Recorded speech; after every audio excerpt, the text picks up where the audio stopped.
Welcome to McPlum, simple solutions served daily.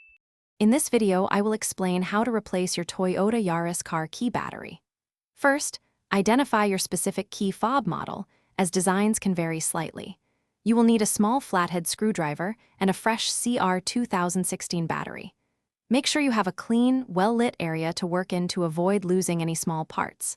This simple DIY task can save you a trip to the dealership and get your key working like new. Now, let's open the key fob. Look for a small notch, usually on the side where the key ring attaches. Carefully insert your small flathead screwdriver into this notch. With a gentle twisting motion, the two halves of the key fob should begin to separate.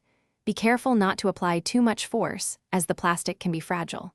Once it starts to open, you can gently pull the halves apart. With the key fob open, you'll see the small, round battery. Before removing it, take a moment to note which way the positive side is facing, usually indicated by a plus sign. Gently pry out the old CR 2016 battery using your screwdriver or fingernail.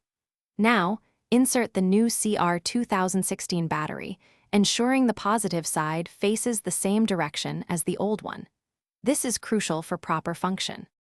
Finally, it's time to reassemble your key fob. Carefully align the two halves, making sure all components are properly seated.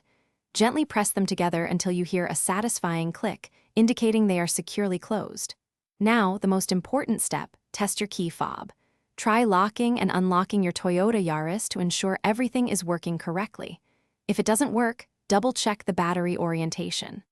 Also, life's too short for a stinky car, so check the description for a link to little trees, black ice, and other great deals.